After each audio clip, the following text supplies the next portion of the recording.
Bonjour tout le monde, mon nom est Chantal Coulombe, je suis présidente et chef de la direction du Collège d'administrateurs de société. C'est vraiment un grand plaisir d'être encore avec vous à nouveau en 2021 pour discuter de gouvernance.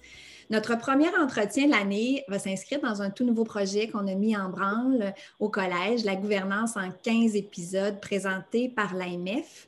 Donc, pendant les prochains mois, on vous proposera 15 grands dossiers inédits qui sont développés par des professeurs universitaires qui sont formateurs au collège. Chaque dossier comprend un article de fond et est bonifié par un contenu terrain spécifique complémentaire qui viendra permettre de mettre de l'avant les propos de chacun des professeurs qui va traiter un thème différent. Et on lance cette série avec beaucoup d'excitation avec un thème super important qui est la gouvernance des PME. Le Québec, c'est une économie de PME et nous sommes vraiment convaincus qu'une structure de gouvernance forte peut contribuer au développement des entreprises de chez nous. Et afin de mieux mesurer concrètement cet aspect, le Collège, via la chaire en gouvernance de société, a mandaté Marie-Pierre Tremblay, que je vais vous présenter dans quelques minutes, et son équipe afin de réaliser une étude sur la gouvernance des PME. L'objectif était d'abord de dresser un portrait des mécanismes de gouvernance en place et de comprendre les raisons qui expliquaient le choix de la mise en place d'un mécanisme ou d'un autre et surtout les principales retombées. Parce que nos entrepreneurs, pour prendre cette décision-là, ont clairement besoin de comprendre ce qui va être au rendez-vous en termes de retombées. Dans l'article que vous avez entre les mains, Marie-Pierre dresse en fait un constat fort intéressant de la situation. Et aujourd'hui, on vous propose d'entendre l'expérience concrète vécue par une belle entreprise québécoise qui a expérimenté la mise en place d'une structure, d'une première structure, d'une deuxième structure, d'une discussion qui va être animée donc par Marie-Pierre et M. Tremblay. Là, je dis Marie-Pierre, M. Tremblay, alors on a convenu ensemble tous les trois qu'on allait utiliser le tu. Ça allait être plus simple, pas parce qu'ils sont parents, donc on a deux intervenants qui sont des Tremblay, mais qui n'ont pas de lien de parenté, sinon que de venir de la même région. Alors, permettez-moi de vous présenter d'abord Marie-Pierre Tremblay, qui est professeure titulaire à la Faculté des sciences de l'administration de l'Université Laval depuis plus de 10 ans maintenant. Marie-Pierre intervient très régulièrement au collège.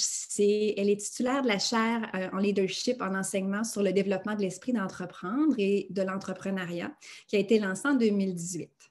Marie-Pierre, elle est passionnée d'entrepreneuriat et de l'innovation pédagogique. Elle a d'ailleurs fondé en 2016, avec le soutien de la Caisse de dépôt et de placement, l'Académie entrepreneuriale ULaval CDPQ, qui est en fait un programme de haut niveau pour les entrepreneurs à fort potentiel.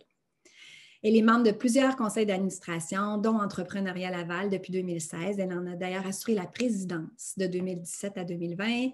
Elle siège sur beaucoup de conseils d'administration, dont InnoCentre et l'incubateur 2 degrés. Il me fait aussi plaisir de vous présenter M. Tremblay, Louis Tremblay, cofondateur et président, chef de la direction d'Adénergie. Un précurseur de la mobilité électrique au Canada, il a fondé Adénergie en 2009, alors qu'il étudiait chez nous à l'Université Laval. Au fil des années, M. Tremblay s'est imposé comme une personnalité très influente et respectée dans l'industrie du véhicule électrique, alors qu'il positionnait son entreprise en tant que chef de file nord-américain en solutions de rechange de véhicules électriques. C'est aussi un passionné d'entrepreneuriat, donc deux passionnés pour nous parler aujourd'hui de l'entrepreneuriat et de la gouvernance. Il est président de différents conseils d'administration, dont Propulsion Québec, la grappe industrielle des transports électriques et intelligents du Québec, ainsi que président d'InnoCentre. Alors, c'est un wow en termes d'expérience en gouvernance aussi. Alors, on a un mot au Scrabble qui compte double. Donc, je vous laisse prendre le plancher. Je vous dirais qu'on a reçu plusieurs questions. Marie-Pierre va les intégrer à l'intérieur de son entretien, des échanges qu'elle aura avec lui. Donc, je vous laisse la parole à tous les deux pour discuter de gouvernance de PME. Merci beaucoup, Chantal. Alors, je me joins un peu à toi, Chantal, pour remercier Louis. Je suis très heureuse de faire cet entretien avec lui pour plusieurs raisons. En fait, on a une belle PME québécoise, mais aussi un dirigeant d'entreprise parce qu'on a eu l'occasion, évidemment, d'échanger sur la gouvernance. Je pense qu'il y a une très belle vision de la gouvernance, mais en même temps, une vision qui est très réaliste de tout ça et qui peut certainement servir à des dirigeants de PME pour, je dirais, se faire une tête sur cette question-là, qui n'est pas toujours évidente, évidemment. Nous prêchons, puis on est évidemment convaincus des retombées.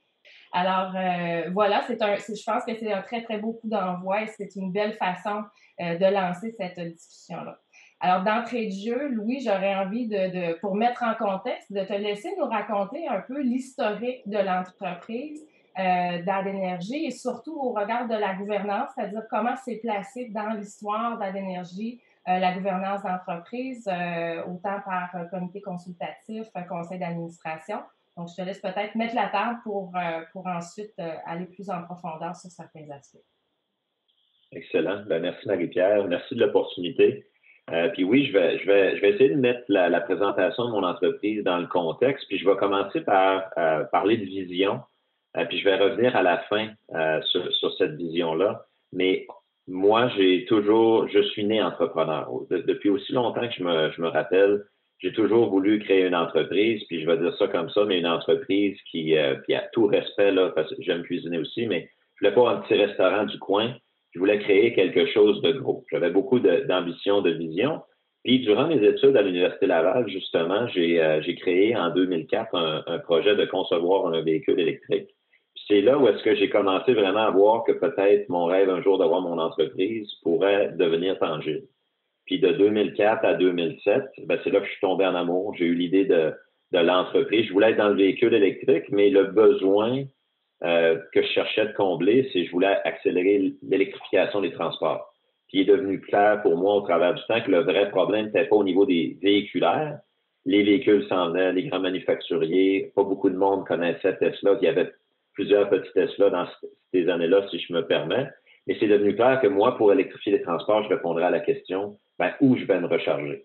Donc, l'idée initiale, ça a été de dire, on va déployer l'infrastructure de recharge, aujourd'hui, qui compose 35 000 bornes à travers l'Amérique du Nord, pour permettre aux gens de se recharger à la maison, au travail, sur la route, se recharger tranquillement, se recharger rapidement. Donc, c'était l'objectif. Puis, je dirais, derrière cette vision-là, l'objectif, c'est oui, de convaincre les gens d'emboîter le pas de la mobilité électrique, mais convaincre les gens, ça se fait bien. Maintenant, comment qu'on convainc les gens de rester de ce côté-là?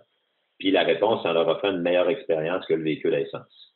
On peut se recharger. À tous les matins, on quitte notre maison, on a un véhicule rechargé. Ça fait que le but était vraiment de là. Aujourd'hui, on a environ 200 employés. On développe nos produits, on développe nos logiciels, on fabrique nos produits. Puis, on est notre plus gros client parce qu'on utilise tout ça pour opérer notre propre réseau de recharge, le réseau FLO, FLO, qui sert tous les segments de marché que j'ai expliqués. Donc, on a une usine d'assemblage à Shawinigan, on a le siège social à Québec où est-ce que la recherche et le développement est fait, la gestion du réseau est fait. Puis, on a une équipe de services, de vente, commercialisation à grandeur de l'Amérique du Nord dans différents bureaux régionaux. Et tout pour revenir maintenant un peu plus vers la gouvernance. Comme je disais tantôt, je parle de vision. Moi, je pense que la gouvernance est très importante, surtout si vous avez beaucoup d'ambition, surtout si vous savez où est-ce que vous voulez aller. Puis je peux le dire, on parlait qu'on allait être pratico-pratique, Marie-Pierre. C'est des questions que je me suis posées assez tôt. Il y a des entrepreneurs qui avaient déjà un conseil d'administration, il y en a qui n'en ont pas. Il y a des entrepreneurs qui sont 100% propriétaires de leur entreprise, il y en a qui ne le sont pas. Moi, dans mon cas, je savais que j'allais avoir besoin de capitaux, de moyens, si je voulais réaliser mes ambitions. Puis ce qui était clair, c'est qu'un jour avant longtemps, on me contraindrait, si je peux me permettre, parce que quand tu es jeune entrepreneur, tout ce qui ajoute des gens ou de la lourdeur, tu peux voir ça comme une contrainte. Fait que je me suis posé beaucoup la question, puis la chance que j'ai eue où est-ce que je suis maintenant administrateur comme toi, j'ai été accompagné par un incubateur qui aujourd'hui sont des business partners innocents, qui m'ont amené ça. Louis, tu devrais peut-être, puis là, on se met aussitôt que 2009, tu devrais peut-être avoir un conseil consultatif. Donc, pas un conseil d'administration, parce qu'éventuellement, tu auras un conseil d'administration qui va être imposé par des investisseurs. Donc, ça serait bien que tu t'entoures de gens qui peuvent t'aider à aller ailleurs, qui peuvent t'aider à aller plus loin, qui peuvent te challenger. Puis au début, j'ai trouvé ça, j'étais vraiment, je vais dire comme ça, là, puis en toute transparence, ça me fatiguait un peu parce que je voyais encore quelque chose qui pourrait me ralentir. Hein? On veut toujours aller plus vite quand on est jeune. Puis aujourd'hui, c'est moins le cas, mais le CEO d'Innocent me disait, Louis, tu devrais t'entourer de têtes blanches, là. C'est le fun, tu as de l'énergie, mais des fois, des têtes blanches, puis aujourd'hui, j'en deviens une, mais ils peuvent t'aider à penser autrement, à voir les choses autrement, puis à t'aider à te propulser. Fait qu'on est arrivé avec un conseil consultatif qui a vraiment été une bonne idée, puis on en parlera à travers l'entrevue, mais qui a vraiment été une bonne idée. On l'a créé, ça a pris un certain temps. On pourra parler des moyens qu'on a pris, mais on m'a entouré des meilleures personnes que je pensais de divers domaines, divers niveaux stratégiques, diverses expertises, pour m'aider à mettre mon plan d'affaires en ligne, aller chercher des investisseurs, puis éventuellement accueillir des investisseurs qui bonifieraient le conseil d'administration.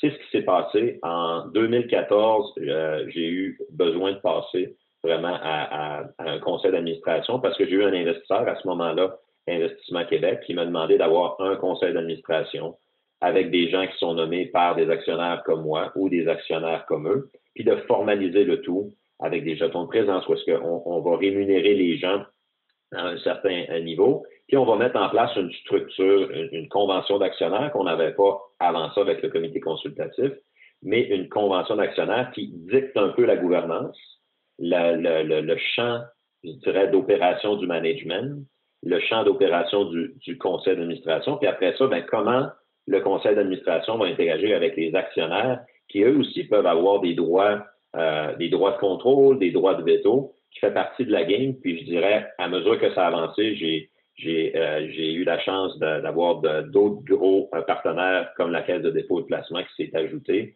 et récemment un autre grand groupe comme MKB, un private equity, la Banque de développement du Canada, le fonds FSTQ. Il y en a d'autres prochainement qui vont venir. On a Economic Development Canada qui fait de l'équité, qui est venu chez nous. Comme je disais, il y en a d'autres qui s'en viennent, mais ça se complexifie beaucoup. Puis je tiens à le donner comme idée parce que si j'avais pas commencé avec un conseil consultatif, à avoir la rigueur d'avoir des meetings, à les présenter d'une façon, je dirais, qui permet à des gens un petit peu en dehors de la business de comprendre c'est quoi le plan d'affaires de l'entreprise et qu'est-ce qui change d'un trimestre à l'autre, j'aurais pas été si préparé à avoir un conseil d'administration. Puis je dirais, à mesure que l'entreprise a du succès, ce que je pense qu'on a aujourd'hui, c'est sûr que la rigueur, l'importance des conseils d'administration, le niveau des décisions augmente. Donc, c'est bien de pouvoir, comme dans le développement de produits, comme on aime quand on est entrepreneur, ou le développement de clients, c'est bien de prototyper, c'est bien de faire des premières expériences, faire des erreurs quand je dis ça peut pas nous tuer, ça peut juste nous rendre plus forts, pour qu'éventuellement on arrive et on puisse courir avec des administrateurs, des actionnaires bien aguerris, puis amener énormément de valeur pour matérialiser cette fameuse vision que j'avais, mais que maintenant beaucoup de gens m'aident à matérialiser. À travers cette expérience-là, puis tu l'as un peu évoqué, il y a le comité consultatif, tu es arrivé après ça avec un conseil d'administration, puis de ton propre aveu, tu dis ça me fatiguait un peu au début, j'avais peut-être des appréhensions, ce qui serait tout à fait légitime, mais qu'est-ce que ça prend ou comment on fait pour s'assurer qu'un comité consultatif ou un conseil d'administration, peu importe la structure de gouvernance, comment est-ce qu'on fait pour s'assurer que ces mécanismes-là vont créer de la valeur, donc vont vraiment être à contribution pour l'entreprise, pour son développement, sa pérennité? Est-ce qu'il y a des pratiques que de ton côté, chez Add Energy, que ce soit dans le choix des individus ou encore dans la fréquence des rencontres? Donc, est-ce qu'il y a des choses qui sont un petit peu je dirais, les règles de l'art de par ton expérience qui sont un peu à prendre en considération quand on met en place une structure de gouvernance? Il y a deux idées principalement là, que j'aimerais donner. Une pour parler aux entrepreneurs qui nous écoutent, mais on a tendance des fois à voir les choses, en tout cas moi c'est ma tendance naturelle, puis je me suis amélioré beaucoup en une quinzaine d'années, c'est de pas voir ça comme une chose qui est finie, de se mettre la pression pour dire, écoute, il faut que ce soit absolument le meilleur conseil, le meilleur board, mais de voir ça comme quelque chose de vivant, d'essayer le mieux que possible en utilisant les gens autour de toi, de, par exemple, sélectionner quelles seraient les bonnes compétences, les bonnes expertises, le bon mix de gens autour de la table pour m'amener à ma prochaine étape. Puis une fois qu'on a accepté que les choses sont vivantes, venons-en à comment former le comité consultatif ou conseil d'administration. Je suis en train, avec mon board actuellement, de faire un board skill matrix, une matrice pour essayer de voir de quoi on a besoin. Quels sont nos défis? Puis là, on peut regarder 5 ans, 2 ans en avant, ça dépend. Il faut penser que l'année prochaine, il y a des board members qui peuvent partir, puis il y en a d'autres qui peuvent arriver. Puis ça, quand on fait des conseils d'administration, il faut être habitué avec ça. Moi, mes premiers défis au début, c'était vraiment de me mettre au monde au Québec. Après ça, c'est devenu au Canada, aux États-Unis. Fait qu'il y a eu une expansion géographique, donc un besoin d'expertise géographique. J'ai commencé dans le segment public. J'ai été dans la recherche privée. J'ai été maintenant dans la recherche résidentielle depuis 3 ans. Ça fait que je suis parti de B2B à B2C. Il y a eu un changement dans mon expertise, dans mes clients, dans mon go-to-market strategy, où est-ce que je pouvais avoir des gens très compétents à un moment donné, puis peut-être à un moment donné, ben, on est déjà bien setupé, mais on a besoin d'ajouter du talent, puis à un moment donné, un board, il ne faut pas que ça devienne trop gros. Un 7, un 9 personnes, je pense que c'est des choses qui sont très décentes. Fait il y a l'entreprise est vivante, les besoins de l'entreprise évoluent, il faut que le conseil d'administration puisse suivre. Puis aujourd'hui, je pense que j'ai été vraiment, vraiment choyé. J'ai eu des gens excessivement généreux sur mes conseils d'administration. Puis, on a une belle dynamique d'équipe. Mais aujourd'hui, alors qu'on a beaucoup plus de défis américains, on se pose la question avec les expertises autour de la table, est-ce que les gens actuels répondent aux 2-3 ans de challenge, de défis que l'entreprise ont? Puis dans certains cas, oui. Dans certains cas, il y a des opportunités. Un board member qui s'en va, où on a besoin de placer un nouvel investisseur qui a pris une part importante de l'organisation qui se doit d'être représenté au conseil. La majorité des investisseurs acceptent d'avoir des indépendants. Puis à ce moment-là, on dit, ben, écoute, c'est le fun d'avoir un indépendant, mais on pourrait trouver un indépendant qui a de l'expertise de développement du marché américain.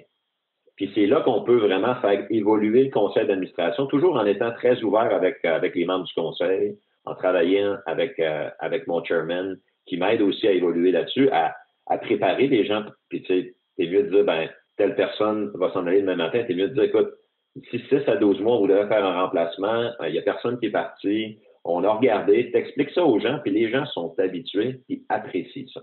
Et moi, je peux le dire, il y a des gens qui sont venus, il y a des gens qui sont partis chez nous. Puis j'ai encore aujourd'hui des touch base avec certains administrateurs qui sont plus dans mon organisation, puis qu'aujourd'hui, ils font juste suivre la business, puis m'apporter de la valeur, me présenter des gens, ou moi, je les appelle pour un conflit du passé. Ah, j'ai des challenges encore au Québec.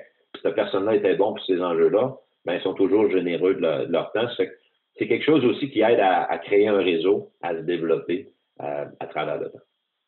J'ai envie, parce qu'on a certainement dans l'assistance des dirigeants de PME ou des entrepreneurs, évidemment, à des stades différents, j'ai envie de concrètement, là, si je regarde un peu les résultats de l'étude qu'on a faite, en moyenne, ce qu'on voit là, pour les PME qui ont des conseils d'administration, c'est une moyenne de 5 membres puis 2 membres externes. J'aimerais ça illustrer concrètement dans ton cas, le board, il ressemble à quoi en termes de composition?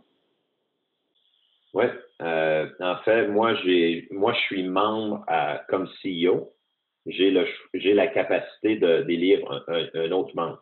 Donc, fondateur, mais j'ai pas plus de membres. En fait, j'ai moins de membres que la majorité, si je peux me permettre. Puis j'ai d'autres représentants de la Caisse de dépôt, par exemple, Investissement Québec, et des derniers investisseurs qui siègent sur le conseil. Puis on a un indépendant choisi par moi et d'autres investisseurs. Puis, ce qui est important, puis je pense qu'il fait toute la richesse, c'est qu'à part moi-même qui est là comme CEO, le reste, c'est des indépendants. Puis c'est ce qui fait, je pense, l'importance. C'est pas des gens qui sont là pour représenter mes intérêts, représenter l'intérêt des investisseurs, mais s'assurer qu'il y a une gouvernance pour le bien de l'entreprise. Puis, ça m'est arrivé de me faire dire, ça m'est arrivé de dire, écoute, Louis, tu penses trop à toi. Quand tu es un important stakeholder, tu peux penser à toi. Puis c'est important d'être capable d'être candide dans les rencontres pour se challenger parce qu'on est humain, on n'est pas des machines. Puis des fois, c'est bon d'avoir justement un conseil qui peut ramener les gens à l'ordre. Qu'est-ce qui est le mieux pour l'entreprise aujourd'hui?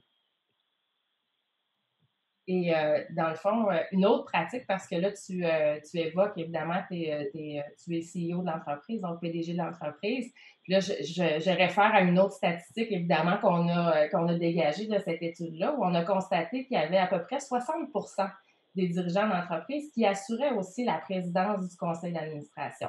Dans ton cas, tu as fait un choix qui est différent. J'aimerais ça t'entendre parler un peu sur ce rôle-là, cette dynamique finalement, quand on parle de PDG, PCA, pourquoi, dans ton cas, ça s'est opéré comme ça, puis quel avantage tu y vois, là.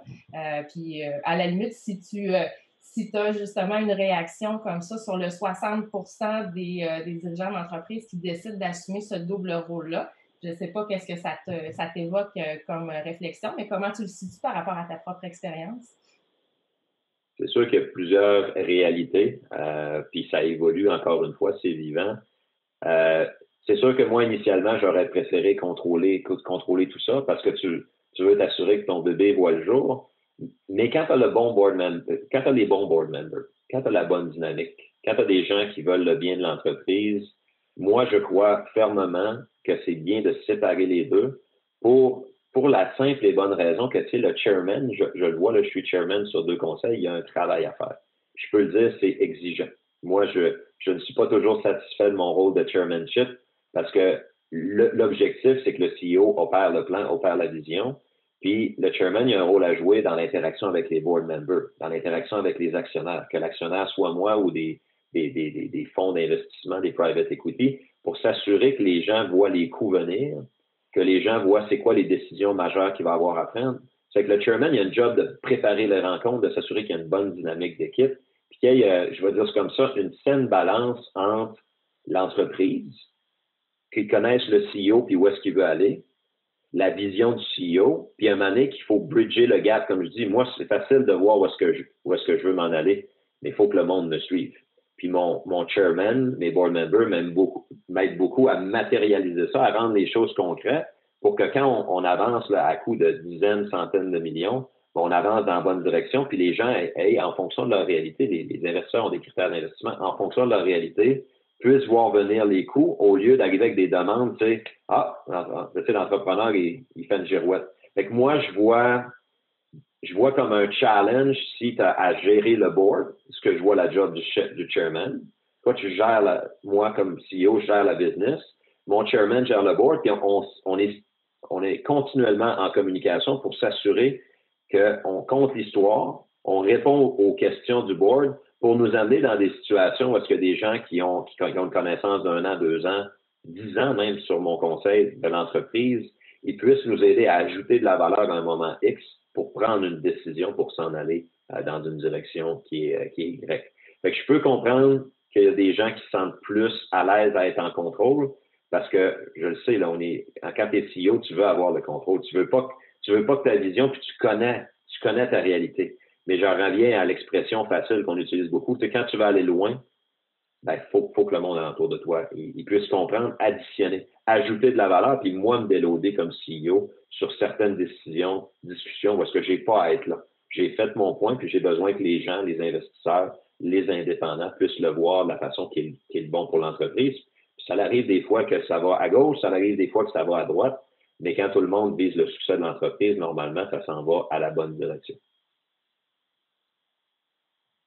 Ce qui est évoqué ou à travers tes propos, on sent beaucoup l'importance du savoir-être derrière. On a parlé évidemment de la composition, c'est-à-dire les membres qu'on réunit soit dans un comité aviseur ou dans un conseil d'administration en fonction des besoins de l'entreprise, c'est-à-dire où est-ce que l'entreprise veut aller, de quoi est-ce qu'on a besoin pour finalement se rendre à cet objectif-là. Mais il y a quand même toute une dimension derrière aussi de savoir-être. Ça, j'aimerais ça t'entendre un peu pour toi, puis sur les 2 volets, c'est-à-dire, je pense, puis à travers nos échanges, je pense que c'est également ressorti, là, nos échanges initiaux, le savoir-être du CEO, c'est-à-dire du dirigeant d'entreprise face aux administrateurs, face à cette gouvernance-là qui, effectivement, ça fait en sorte que tu dois consulter. Il y a un processus finalement qui est mis en place qui doit être évidemment respecté dans la prise de décision. Ça veut dire que tu ne peux pas décider seul chez toi puis tout de suite te lancer dans l'action. Il y a quand même derrière tout un respect un peu d'un processus décisionnel. Donc, le savoir-être du CEO, mais aussi peut-être t'entendre sur le savoir-être des administrateurs qui sont impliqués dans une PME. Parce qu'on est beaucoup à dire la gouvernance de la PME, il y a quand même des distinctions à faire. Donc, l'administrateur, c'est quoi peut-être les grandes lignes d'un bon administrateur, entre guillemets, là, qui siège sur un conseil de PME? Oui.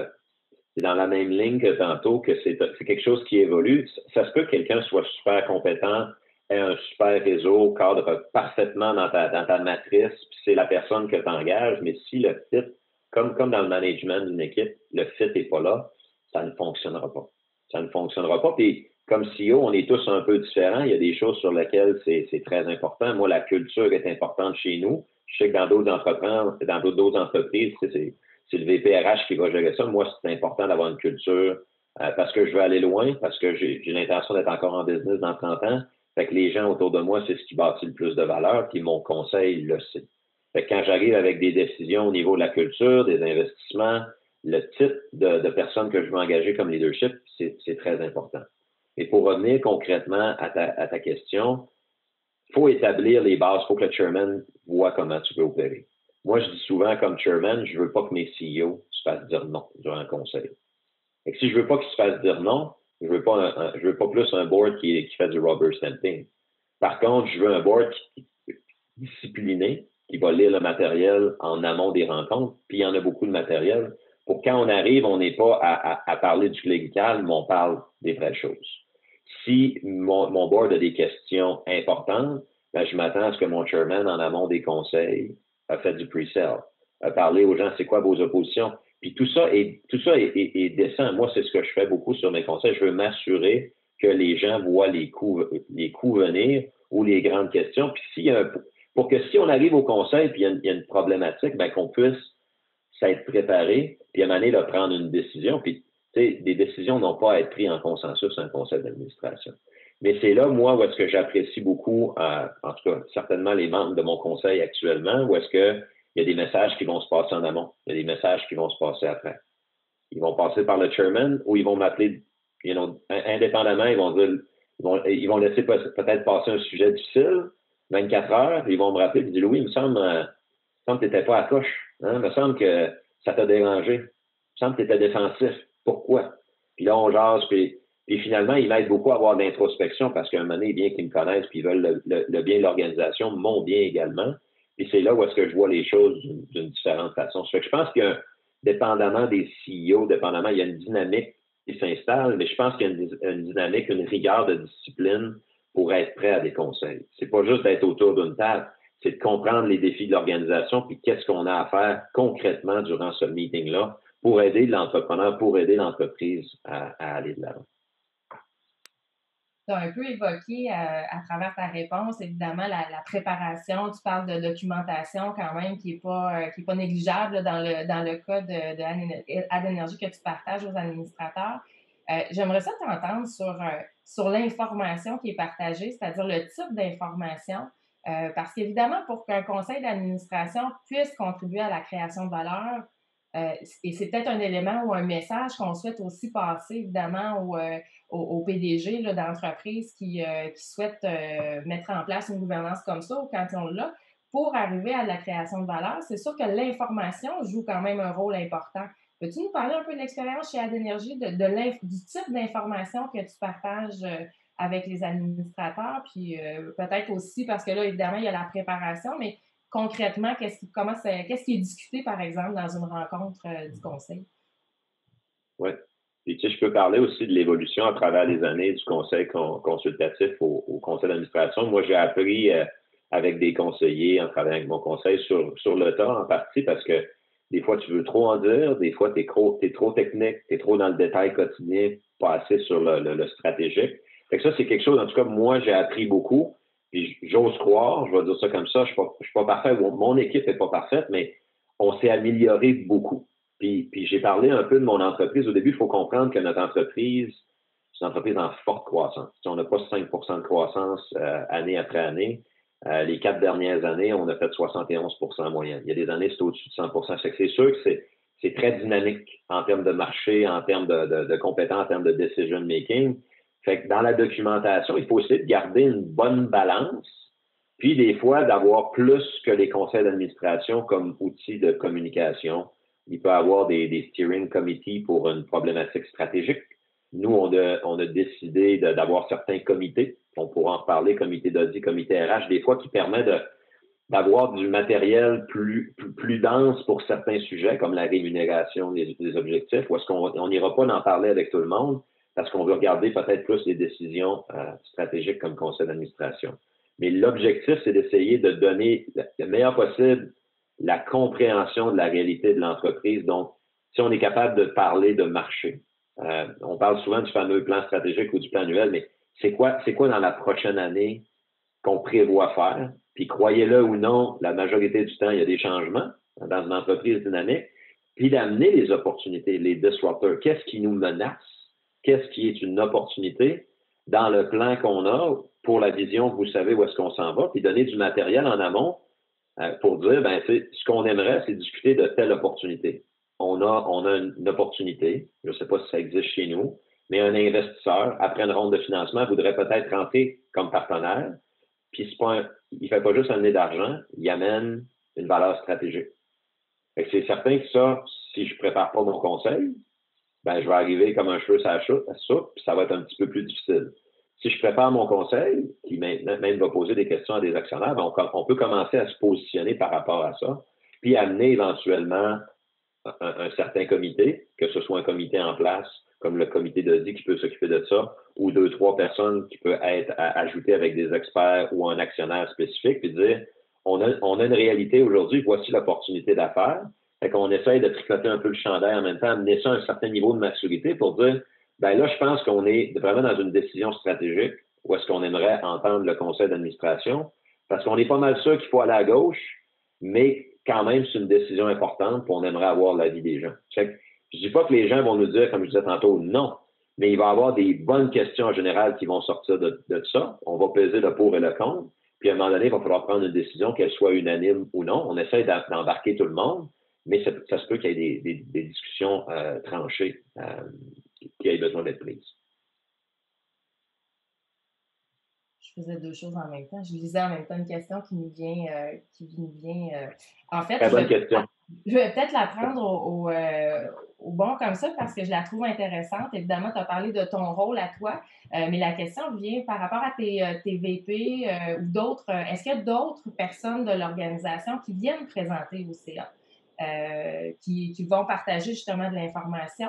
Puis, comment est-ce que, justement, ces personnes-là sont préparées à intervenir au CA? C'est quoi je ne dirais pas l'encadrement, mais comment on prépare des gens à faire des interventions pertinentes, adéquates et bien structurées là, au conseil d'administration? Oui. Ben, il y en a qui ont déjà le niveau. Il y en a qui peuvent avoir le niveau, puis il y en a que tu es mieux de pas amener devant un conseil d'administration. Ça, c'est la base, je dirais. Moi, j'implique beaucoup, je vous dirais, mes VP, mes chiefs dans le conseil d'administration. C'est un choix également de mon conseil à travers les gens, de connaître les gens, de voir si le CEO est-tu bien épaulé. C'est un one-man show. Il y a des années, oui, ça a été un peu ça. Il n'y a fait rien pour mon ego, mais dire c'est difficile d'avoir du monde de qualité où on n'a pas le budget tout simplement. Mais moi, aujourd'hui, je commence à avoir une équipe très solide, très impliquée au niveau de mes conseils d'administration pour informer le board, voir, on parlait du savoir-être, mais tu sais, comprendre, tu sais, Louis, es-tu vraiment supporté ou, tu sais, des fois, il embellit puis, tu sais, c'est moi qui dis ça, mais il embellit la qualité. Et je peux vous le dire, moi, j'ai toujours eu des bons échanges avec mon conseil d'administration, mais c'est le fun de voir une entreprise comme la nôtre qui était un one-man show, je vais dire ça comme ça, mais qu'aujourd'hui, tu as des VP solides, beaucoup plus intelligents et compétents que moi, quand c'est en temps de parler de stratégie, le temps de parler de public affairs, le temps de parler de finances, puis tu vois vraiment que le one-man show est devenu une histoire d'équipe, puis que là, les gens sont capables de prendre ce qu'on appelle chez nous, les grosses roches, puis de les amener en avant, mais vers la vision. Fait que tout ça se tient ensemble, mais moi, je valorise beaucoup le fait d'amener autre que le typique CFO, là, le gars de finance, mais d'amener du monde à la table pour qu'ils s'imprègnent. Ça bouge vite, à 70 et plus % de croissance par année. Fait que ça prend du monde qui voit les choses évoluer. Puis je dirais aussi, j'ai un conseil d'administration qui est très impliqué aussi. Puis ça peut varier aussi. C'est sûr que si on était plus cruise control, 5 % de croissance, peut-être qu'il n'y aurait pas de besoin, mais en période dynamique comme ça, et le conseil et les comités sont très dynamiques, puis le management est impliqué là, bien au-delà de moi. peut-être pour illustrer concrètement, là, tu parlais de l'implication, évidemment, des administrateurs, l'engagement et tout ça. Combien vous tenez de rencontres du conseil par année? Ça ressemble à quoi, finalement, le fonctionnement du conseil d'administration chez AdÉnergie, les rencontres régulières, combien de rencontres de comité et tout ça? Ça ressemble à quoi comme engagement des administrateurs? Oui, je parlerais, dans le cas du comité consultatif, on était à 4 sessions par année, ça fait qu'au trimestre. Puis à mesure que les choses ont évolué vers un conseil d'administration, on a maintenu le 4 fois par trimestre, mais il est apparu des comités. Premièrement, le comité d'audit. 2 fois par année pour le comité d'audit, je vous dirais à partir de 2015, pour les fameux états financiers. Aujourd'hui, j'ai un comité d'audit qui se voit au moins 4 fois par année en prévision du conseil d'administration. Je peux dire que l'année passée, c'était le cas, mais c'était avant le conseil le matin même. Aujourd'hui, on a un peu scindé ça parce que des fois, on a plus de sujets, on a plus de réalités. Les risques d'entreprise, par exemple, à couvrir ou le financement, comme on a eu dans la dernière année. Puis, depuis 18 mois, est apparu le comité des ressources humaines. Pour nous aider à établir les objectifs, pour nous aider à établir la rémunération, à évaluer ça, parce que c'est sûr qu'en croissance, ça peut être plus dynamique, puis à un moment donné, comme je dis, au début, j'étais tout seul, puis à un moment donné, tu viens que tu peux attirer des talents, puis des talents qui vont continuer à croître avec l'organisation. Il y en a qui sont là pour 2 ans, il y en a qui sont là pour 5 ans, puis il y en a qui n'étaient pas là avant. Comme moi, j'ai eu un VP Finance qui était beaucoup plus comptable, je veux dire day-to-day. Puis, depuis le mois de mai, j'ai vraiment un CFO qui est forward-looking, qui s'occupe aussi de la performance opérationnelle, mais qui regarde beaucoup le financement puis qui nous prépare pour les prochaines rondes. Fait que ça aussi, ça va évoluer. Puis c'est certain que cette personne-là va me déloader au niveau du comité d'audit, par exemple. Moi, je vais y aller, puis des fois, ça se peut que je sois même pas sur un comité d'audit.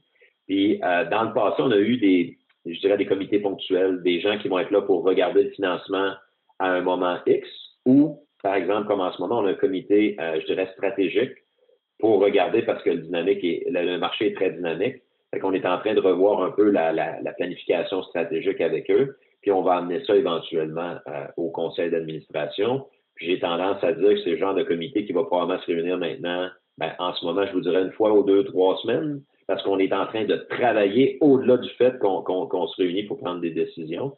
Mais c'est quelque chose qui devrait apparaître un peu plus. Mais la beauté, je veux juste le mentionner pour que ce soit clair, je suis impliqué, des fois je suis présent, des fois je suis invité, des fois je suis pas là, mais c'est du travail de qualité qui est fait par des gens qui connaissent la business, des fois en collaboration avec mon équipe, pour amener la business en avant. Ça fait que ça me déloade moi aussi de bien des choses. Je regarde mon temps, effectivement, ça va vite, puis j'aurai encore plein de questions.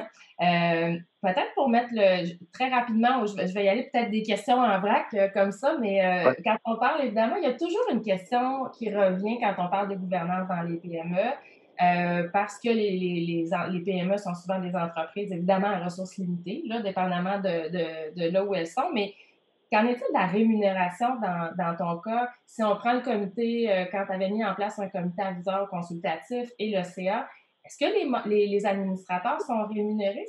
Dès le départ, ça a été rémunéré quand tu as mis en place le comité aviseur?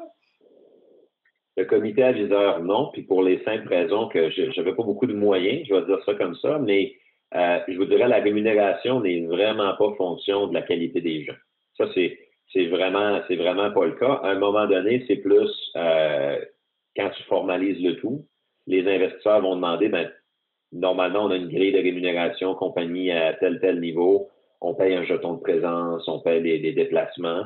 Puis ça, c'est des choses qui sont apparues, puis c'est revu en fonction de la grosseur de l'entreprise, puis des fois, en fonction de quels gens qu'on va aller, on veut-tu des Américains, on veut-tu des Européens, on veut-tu des gens qui sont difficilement accessibles, qu'on veut, on les veut vraiment, on veut cette personne-là, où on a mis un headhunter sur un board member. Fait que c'est là où est-ce que la rémunération entre en jeu. Nous, ça existe depuis, je crois que c'est 2014. Puis je tiens à vous dire, c'est pas des montants énormes, puis j'espère que ça va suivre la rémunération de toute l'entreprise. Mais je pense que ça fait partie d'une réalité. Mais je tiens à le redire, j'ai des candidats là, j'ai eu des candidats qui n'ont pas demandé à être payés. J'ai des gens qui facturent 1 fois par année. J'ai vu même des factures 1 fois ou 2 ans. C'est pas nécessairement à ça qu'ils apprennent. Moi, je vois beaucoup ça, puis c'est là où est-ce que je pense que c'est une caractéristique assez forte. Des board members, tu sais, ils ont une expérience d'affaires, puis ils aiment ça être impliqués, ils aiment ça être stimulés. Puis une entreprise comme la nôtre, ça leur parle, ça fait qu'ils deviennent impliqués.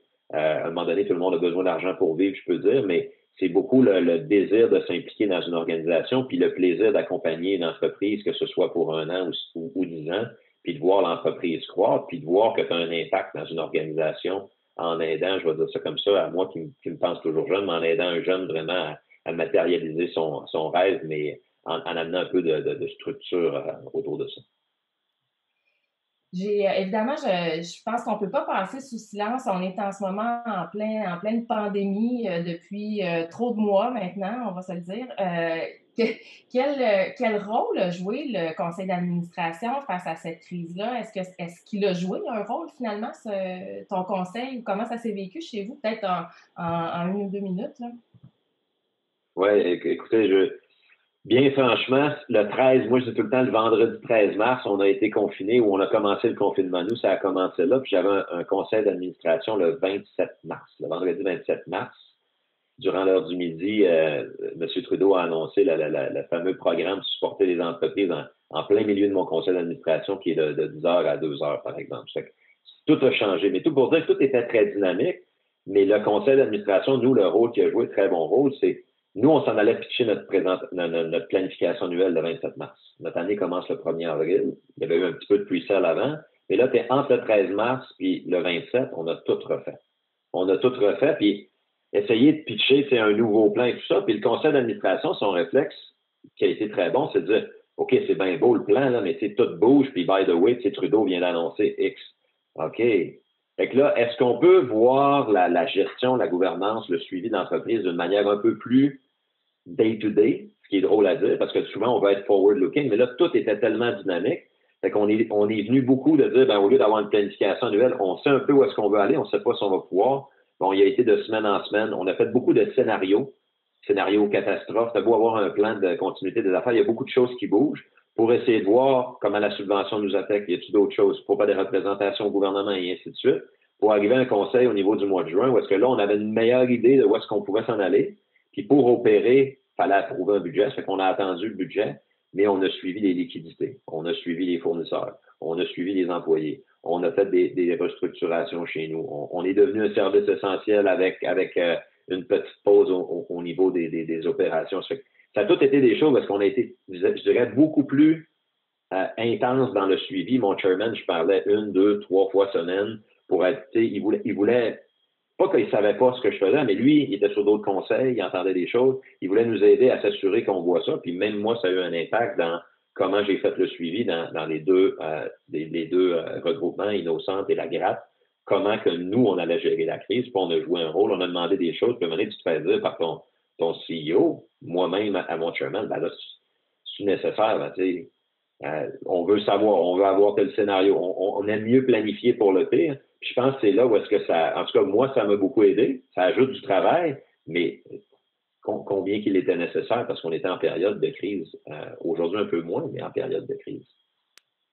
Donc, c'est intéressant parce que ce que tu illustres, c'est également ce qu'on a détecté à travers l'étude, évidemment, qui s'est déroulée là, dans une période où on était justement un peu dans les débuts de la crise. Et clairement, on voit que les entreprises, dans près de 60% des PME qui ont été consultées, le CA a joué vraiment un rôle clé. Non seulement a été impliqué, mais a joué un rôle clé pour traverser cette crise-là. Donc, c'est dans ces moments-là peut-être qu'on voit encore plus l'utilité d'avoir des gens dans un moment de complexité, d'incertitude assez importante, d'avoir plusieurs têtes pour être capable de réfléchir finalement les enjeux sur un 360, j'oserais dire, de faire le tour un peu des enjeux, c'est fort utile.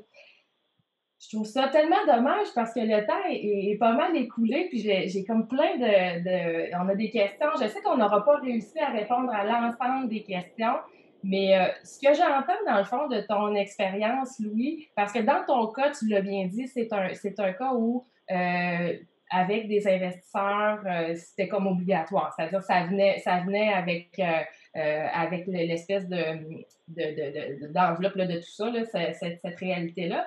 Mais quand même, j'ai envie de conclure avec cette question-là. Demain matin, Louis Tremblay part une autre entreprise qui n'a rien à voir avec de la haute technologie, là, où est-ce que conseil d'administration, comité aviseur, c'est quelque chose quand même vers lequel tu te tournerais pour finalement soutenir le développement de ton entreprise, d'une autre entreprise là, qui aurait une réalité différente sans investisseurs externes?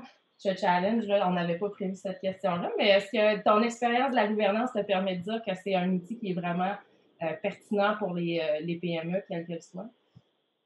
Oui, puis je dis pas ça pour le Collège des administrateurs, mais moi, ça serait une des premières choses que je ferais. Puis c'est le conseil que je donne aux entrepreneurs là, qui sont entre les deux, qui ont eu un petit investissement seed, souvent qui se font dire, ben, j'aimerais ça qu'on se réunisse par l'investisseur qui a mis 100 000, qui a mis 200 000. Moi, je dis, forme un conseil d'indépendant et assure-toi dès le début d'avoir des bonnes pratiques parce que tu risques d'avoir, quand tu commences, tu as beaucoup plus de challenge. Fait que si tu as quelqu'un qui a mis de l'argent, là, ça se peut qu'il soit plus nerveux puis qu'il détourne de ta vision. Fait que assure-toi d'avoir une bonne gouvernance en partant parce que ce que tu penses qui va te ralentir va plus t'accélérer. Puis moi, je vous le dis, là, puis c'est pas un jour, je starterai peut-être une business. Une des premières choses que je fais, c'est certain que c'est ça. Encore une fois, en sachant que ça va évoluer en fonction de mes défis à mesure que l'entreprise grandit. C'est le mot de la fin. Merci infiniment. Louis, je vais laisser Chantal peut-être conclure l'exercice qu'on vient de faire, ce lancement. Alors, merci encore, Louis, de t'être prêté à l'exercice de partager ton expérience généreusement. On voit l'intérêt, donc il y aurait eu encore plein de choses à discuter, mais merci beaucoup. Ça a été très agréable d'échanger avec toi. Merci beaucoup, Marie-Pierre. Au plaisir de se revoir bientôt. Merci beaucoup à vous deux. C'était tellement intéressant. Effectivement, Marie, je partage ton désespoir. C'est toujours trop court. À tout le moins, ça aura suscité plein d'interrogations, répondu à des questions, semé des graines. Je vous le dis à chaque fois qu'on fait un entretien, essayez de mettre par écrit ou de prendre un petit quelque chose sur lequel vous allez réfléchir ou que vous allez intégrer dans vos pratiques. Pour ma part, clairement, je retiens que la gouvernance, c'est vivant. C'est vivant, puis que ça sert certainement nos beaux entrepreneurs qui ont une vision, puis qui ont un objectif clair, puis qui veulent aller loin, ce qui est extrêmement porteur. Je retiens aussi comme administrateur, il faut apprendre à connaître l'entrepreneur, connaître l'entreprise. Avec Louis, il n'a pas utilisé ça, mais quand on s'est parlé pour préparer, on ne veut pas de plante verte, mais on veut quand même des gens qui comprennent ce que l'on est comme être humain, comment interagir. Alors, c'est super important de prendre ce pas de recul-là comme administrateur aussi pour bien mesurer l'apport qu'on peut créer auprès de l'entrepreneur. Donc, vraiment, merci infiniment. Marie-Pierre, là, il y a un rapport préliminaire de l'étude. L'étude va être complétée sous peu, donc les gens pourront lire l'entièreté du rapport sous peu, je pense. Oui, tout à fait. C'est finalisé le rapport plus complet. Le résumé, effectivement, est disponible, mais très, très prochainement, les résultats plus détaillés de cette enquête-là vont être partagés. Fantastique. Alors, on vous fera évidemment partager, on partagera le tout. Il y a aussi dans le dossier gouvernance en PME, il y a un balado avec Jacques Topping qui a d'ailleurs posé une question que vous pouvez écouter, qui est disponible sur le site Internet du Collège, qui est super intéressant aussi pour comprendre un peu l'univers de la gouvernance des PME. Notre prochain rendez-vous, la gouvernance en 15 épisodes, prochain sujet, l'innovation avec Yann Simon. Alors, regardez ça le 3 février prochain. On va partager ce nouvel épisode. Là, on s'inspire de Netflix dans notre projet, vous aurez compris. Alors, je vous remercie infiniment et bonne continuité à tout le monde. Bonne année 2021, évidemment. Merci.